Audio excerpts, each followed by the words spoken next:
प्रामाणिक समाधान। गुरुदेव नमोस्तु। महाराज श्री, एक बूचड़ खाना लगा है जो करोड़ों रुपए कमाता है और एक धार्मिक व्यक्ति है जो काफी मेहनत करता है, फिर भी उसको लाभ कम मिलता है, ऐसा क्यों? देखिए, संयोग बहुत अच्छा सवाल आपने किया कि शराब तो घर बैठे बिकता है, लेकिन गोरस घर घर पहुंचाना पड़ता है। दूध घर घर पहुंचाते हैं और शराब लोगों को घर बैठे मिलती। शराब की दुकान में लोग जाते हैं और दूध बेचने वाला घर घर जाता है। एक बार ये सवाल मुझसे सीधे सीधे ऐसे ही पूछा गया था, बहुत पहले की बात है, शायद भिंडर में ही पूछा गया है। तो मैंने जवाब दिया था कि देखो भाई, इसकी एक वजह है। शराब एक ही जगह बिकती है और वहाँ जो लेने जाता वो ले, वो इस बात का प्रतीक है कि शराब गंदी चीज़ है, उसको छिपा के रखो, हर जगह उसकी पहुँच ना हो। जो उसके आदी हैं वो चले जाते हैं पाप की तरफ, लोग इसी तरह आकर्षित होते हैं। दूध को घर घर इसलिए बेचा जाता है कि दूध अच्छाई और पुण्य का प्रतीक है, इसका प्रवाह बहे, सर्वत्र इसका प्रवाह बहे, जहाँ जाए वहाँ दूध की धारा बहे, शराब का कोई नाम ही न ले, और दूध इतना उपलब्ध हो जाए और दूध के स्वाद से लोग इतने आसक्त हो जाए कि शराब का नाम लेना भी भूल जाए। प्रयास ऐसा होना चाहिए। आपने कहा कि बुराइयों में लीन रहने वाले लोग, पाप में मगन रहने वाले लोग फलते फूलते दिखते हैं और धर्म में लगने वाले लोग प्राय अभावग्रस्त दिखते हैं। ऐसा क्यों? बंधुओं, मैं आप सबसे कहूँगा कि वो पाप में लगे हैं, लेकिन उनके जीवन में झांक करके देखो कि पाप में लगने के बाद भी उनके जीवन में संपन्नता तो है, पर क्या प्रसन्नता है? और धर्म में लगे रहने वाले व्यक्ति के जीवन में विपन्नता भले होगी, पर प्रसन्नता है कि नहीं? नजदीकी से देखो, वो संपन्नता व्यर्थ जो हमारी प्रसन्नता को छीन ले, और वह विपन्नता सार्थक जिसमें प्रसन्नता बनी रहे। इस प्रकार आज के सत्र को आपने आदिनाथ जयंती की बात की। आदिनाथ भगवान है, जयंती तो मनेगी ही मनेगी, आप लोग मनाइए, अच्छे ढंग से मनाइए। रहा सवाल हमारा, महाराज श्री का बिल्कुल विशाल स्तर पर, भव्य स्तर से मनाइए। महाराज श्री के स्वास्थ्य की अनुकूलताओं को देखते हुए अपनी सहभागिता के बारे में बताएंगे, लेकिन आप चिंता मत कीजिए, अभी आदिनाथ जयंती आपके यहाँ ही होगी। गुरुवर नमोस्तु। छात्रों के उज्जवल भविष्य और संस्कारवान बनाने के लिए एनसीईआरटी शिक्षा नीति एवं सिद्धांत में क्या परिवर्तन करना चाहिए? शिक्षा के महात्म पर प्रकाश डालते हुए कुरल काव्य में लिखा है, मनुष्य की जीती जागती दो ही आंखें हैं, अंक और अक्षर, बाकी तो सब छेद है। इसलिए शिक्षा पर सर्वोपरि महत्व हमारी संस्कृति में दिया गया है। वर्तमान में जो शिक्षा प्रणाली है वो सब मैक काले के द्वारा निर्धारित प्रणाली का ही अंधानुकरण। भारत सरकार ने यदि पाठ्यक्रमों में संशोधन और पाठ निर्धारण में एक बार पुनर्विचार करने की बात सोची है तो ये कदम स्वागत योग्य है। लेकिन हमें चाहिए कि संपूर्ण शिक्षा की प्रणाली को भारत की मूलभूत सांस्कृतिक अवधारणाओं के अनुरूप बनाए। मूल्यपरक शिक्षा देने की आज बहुत जरूरत है, और जितने भी शिक्षाविद हैं जो इस क्षेत्र से जुड़े हैं, जो लोग इस कार्यक्रम को देख और सुन रहे हैं, मेरा उन सबसे ये कहना है कि मूल्यपरक शिक्षा को आगे बढ़ाने के लिए अपने जो भी मूल्यवान सुझाव है, चूँकि एनसीईआरटी ने इसे आप सबसे मांगा है, तो आप अपने सुझाव उन तक प्रेषित कीजिए, ताकि एक स्वस्थ शिक्षा प्रणाली का प्रवर्तन हो सके। वर्तमान में बहुत सारी चीज़ें हैं जो अनावश्यक रूप से थोपी जा रही है, और बहुत सारी चीज़ें हैं जिन्हें हमें पढ़ाया जाता है पर वो वास्तविक नहीं है। हमें इन सब बातों पर ध्यान देते हुए भारत की मूलभूत विरासत को समझने और समझाने की कोशिश करनी चाहिए। शिक्षा के इस पूरे के पूरे पाठ्यक्रम को निर्धारित करने वाले सभी लोगों के प्रति मेरा एक ही सुझाव होगा, हम भारतीय आदर्शों को ठीक तरीके से प्रस्तुत करें, ताकि भारत में रहने वाले लोग, भारत में पढ़ने वाले बच्चे भारत को ठीक तरीके से समझ सके और भारत को सच्चा भारत बनाने का आदर्श उपस्थित कर सके। गुरुवर नमोस्तु। टूटा हुआ विश्वास और छूटा हुआ बचपन जीवन में कभी वापस नहीं आता है, तो इस विश्वास शब्द पर भरोसा कैसे करें? विश्वास अविश्वास ये दोनों अलग अलग चीजें हैं। आपने कहा किसी पर हमने विश्वास किया और हमें धोखा हुआ। मेरी राय में विश्वास में धोखा नहीं होता, अंधे विश्वास में रहने वाले लोग धोखा खाते हैं। सही व्यक्ति को ही पर ही आप विश्वास कीजिए, विश्वास उसी पर कीजिए जो विश्वास पात्र हो। कई बार लोगों की सब्ज बागों में फंसकर भरोसा कर लेते हैं। लोग मीठी मीठी बातें करते हैं, बड़े बड़े सब्ज बाग दिखाते हैं और बाद में अपना उल्लू सीधा कर लेते हैं, सामने वाले को चूना लगा देते हैं। तो इतनी जल्दी से किसी पर विश्वास करना नहीं चाहिए। अविश्वास से विश्वास की दिशा में आने से पूर्ण निरीक्षण होना चाहिए, और फिर जब विश्वास हो तो अटल विश्वास होना चाहिए। विश्वास, अविश्वास, अंधविश्वास और अटल विश्वास, ये चारों चीजें हैं। अविश्वास अच्छी चीज नहीं है, विश्वास अनुकरणीय चीज है, लेकिन अंधविश्वास हमारे लिए बहुत भयानक है। और अटल विश्वास जिसका होगा उसका विश्वास कभी टूटता नहीं। सामने वाला धोखा भी दे देगा तो उसका विश्वास नहीं टूटेगा। उसे पता है कि ये अगर मेरे लिए कुछ गलत भी किया है तो मेरे अच्छे के लिए किया है। विश्वास ऐसा होना चाहिए जो कभी टूटे नहीं। ऐसा विश्वास सुभाष चंद्र बोस जब आजाद हिंद फौज का गठन कर रहे थे, उनके किसी प्रशंसक ने उनसे पूछा कि आप इतनी छोटी सी सेना के बल पर पूरी ब्रिटिश हुकूमत को उखाड़ फेंकने का जो संकल्प घोषित कर चुके हैं, क्या ये हो सकेगा? इतनी बड़ी सल्तनत और आपके पास ये सेना की छोटी सी टुकड़ी। उन्होंने कहा, हाँ मैं कर सकता हूं, क्योंकि मुझे मेरे सैनिकों पर विश्वास है। मुझे मेरे सैनिकों पर विश्वास है। बोले हाँ, आपका सब पर विश्वास? बोले हाँ, एक एक पर विश्वास है। बोले पक्का विश्वास है? बोले विश्वास है। मुझे सैनिकों पर विश्वास है और सैनिकों को मुझ पर विश्वास है। बोले आप प्रमाण दे सकते हो? बोले देखना चाहते हो? एक 3 मंजिले इमारत की पोर्च में खड़े होकर वे बात कर रहे थे और तीसरे मंजिल पर एक संतरी पहरा दे रहा था। सुभाष चंद्र जी ने नीचे से खड़े खड़े आवाज लगाई कि ऊपर से जितनी जल्दी संभव है नीचे आ जाओ, ऊपर से जितनी जल्दी संभव है नीचे आ जाओ। उसने वहीं से छलांग लगा दी और नीचे सुभाष चंद्र जी ने उसे झेल लिया। उसे विश्वास था कि मुझे नीचे बुलाया जा रहा है तो मुझे कोई खतरा नहीं है, और इन्हें पूरा विश्वास था कि वो नीचे आएगा तो संभालना मेरी जिम्मेदारी है। तो अटल विश्वास रखिए। जो लोग कहते हैं कि मेरे साथ विश्वासघात हुआ, तो अंधविश्वासी ही विश्वासघात का शिकार होता है। भय और लोभ से भर करके यदि तुम किसी पर विश्वास करोगे, विश्वासघात का शिकार बनोगे। और सच्चा विश्वास रखोगे और सच्चे का विश्वास करोगे, कभी विश्वासघात नहीं होगा। तुम्हारा विश्वास अटल होगा। ऐसा अटल विश्वास अपने अंदर जागृत करें। गुरुवर नमोस्तु।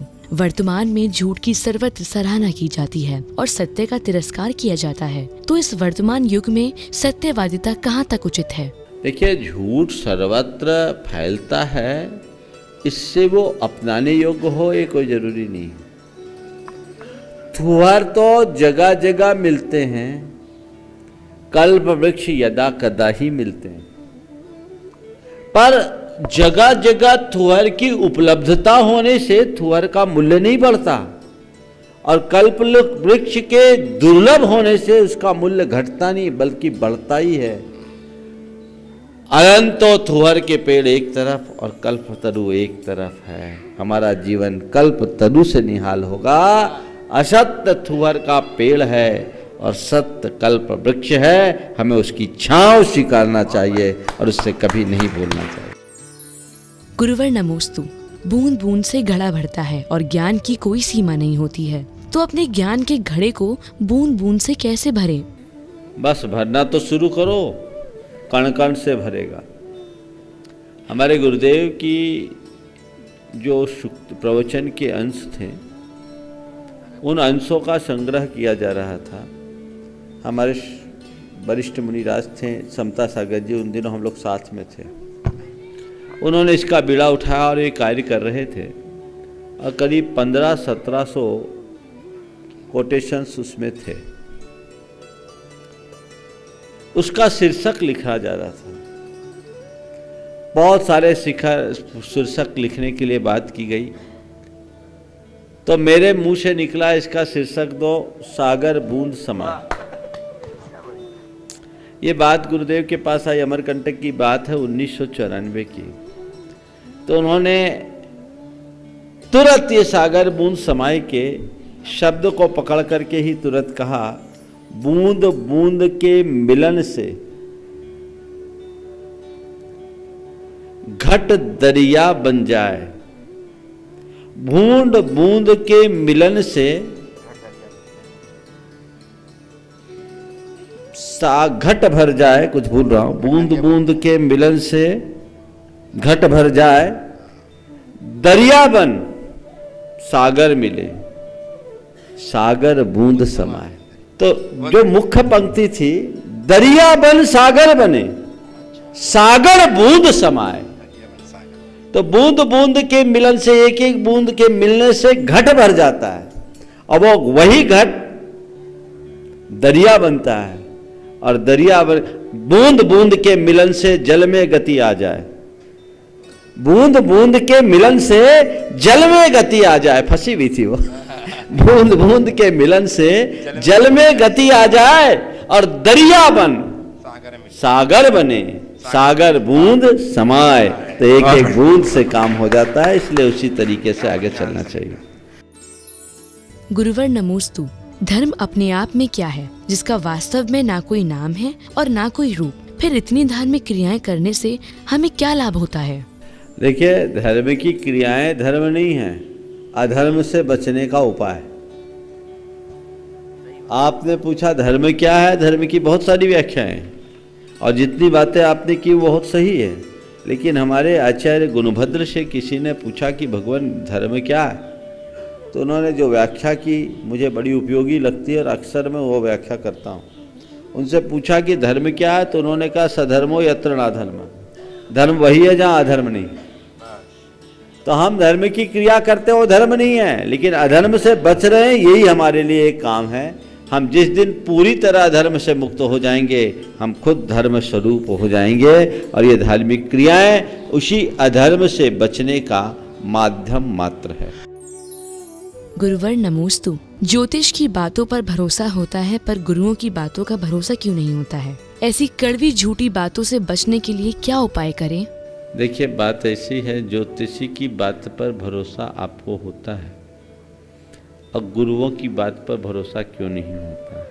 एक बार एक बड़ा विचित्र किस्सा हो गया। एक सज्जन मेरे पास आए थे और दूसरे दिन सुबह से कोई कार्यक्रम होना था, वो जाना चाह रहे थे। समाज के लोग आग्रह कर रहे थे, महाराज इनको रोक लीजिए, ये रुक जाए तो बहुत अच्छा है। मैंने उनकी तरफ देखा, बोले नहीं महाराज जी, आज बहुत ज़रूरी काम है, मुझे जाना ही है। समाज के लोगों के आग्रह को अनदेखा कर वो निकलने के लिए उद्यत हो गए, निकल भी गए और 15 मिनट बाद वापस आ गए। 15 मिनट बाद वापस आ गए। मैंने पूछा क्यों, क्या बात है? बोले महाराज मैंने प्रोग्राम चेंज कर दिया, मैंने प्रोग्राम चेंज कर दिया, आप कल जाऊंगा, कार्यक्रम अटेंड करके जाऊंगा। बोले बहुत अच्छी बात है, लेकिन एकदम से प्रोग्राम चेंज क्यों हो गया? बोले महाराज बाहर गया तो देखा एक गधा रेख रहा था, गधा रेख रहा था, सोचा आप शकुन हो गया, चलो। मैंने कहा हद हो गई, मैं बोला तो असर नहीं पड़ा, गधा बोला सो असर पड़ गया। गधा बोला सो असर पड़ गया, मैं बोला सो असर नहीं पड़ा। तो दूसरे ने बोला महाराज लोग अपनी बिरादरी की भाषा समझते हैं, गैरों की भाषा नहीं समझ। ये एक प्रवृत्ति है। ज्योतिषी के बाद व्यक्ति शरणागत बन करके जाता है। सब जगह से हार थक जाता है, तब ज्योतिषी की शरण में जाता है, बता दो भैया मेरा क्या फलादेश होगा। अब वो झूठ बोले सच बोले तो भगवान ही जानते हैं। एक ज्योतिषी तोतों से अपना भविष्य बताता था। एक तोता पाल रखा था, तोता को पिंजरा से बाहर निकालता, वो एक कार्ड निकालता और उससे लोगों का ज्योतिष बताता। एक दिन के 3 बज गए, एक भी ग्राहक नहीं आया। 3 बज गए, एक भी ग्राहक नहीं आया। उसने सोचा चलो भाई आज मैं अपना ज्योतिष देखूं। तो अपना ज्योतिष देखने के लिए उसने तोते को बाहर निकाला। तोते ने कार्ड निकाला, कार्ड पर लिखा था बेईमानी का धंधा बंद करो। ये तो हाल है आज के, और लोग उनके पीछे जाते हैं, शरणागत बन जाते हैं।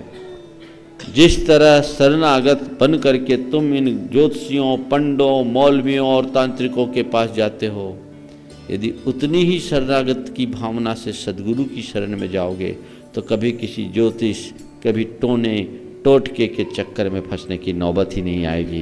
तुम्हारा जीवनोत्कर्ष स्वभावतः। गुरुवर नमोस्तु।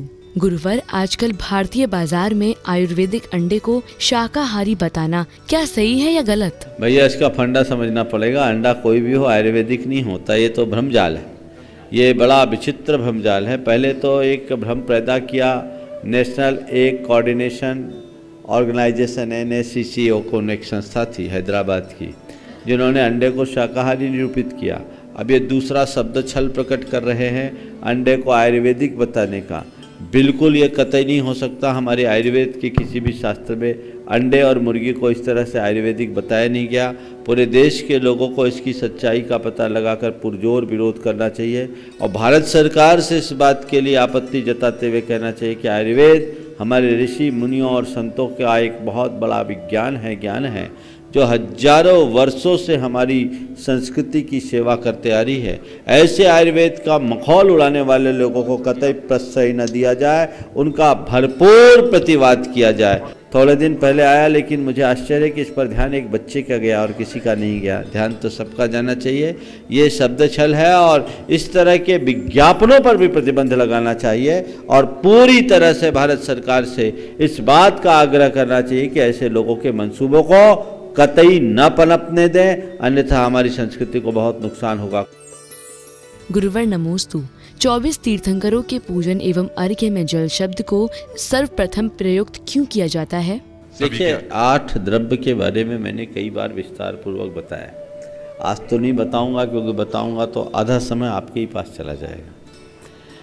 अष्टद्रव्य से भगवान की पूजा अर्चा करने का विधान प्राय सभी भारतीय परंपराओं में अष्टांगी, अष्टपुष्पी पूजा, हमारे यहाँ अष्टांगी पूजा होती है। उसमें सबसे पहले जल को लिया है। जल श्रद्धा और समर्पण का प्रतीक है। आपने पानी को देखा, पानी सदैव नीचे की ओर बहता है, निम्नगा, और पानी जितना नीचे की ओर प्रवाहित होता है उसका स्वरूप उतना विस्तीर्ण होता है। नदी को देखो, गंगोत्री में गंगा और गंगा सागर में, और गंगोत्री से गंगा सागर में कितना अंतर, हजारों फीट का अंतर है। तो ये जो चीज है हमारे जीवन में भी ऐसे ही हो। हमारे हृदय में अपने इष्ट और आराध्य के प्रति श्रद्धा और समर्पण हो, इस मनोभाव से हम भगवान की जल से पूजा करते हैं। प्रामाणिक समाधान।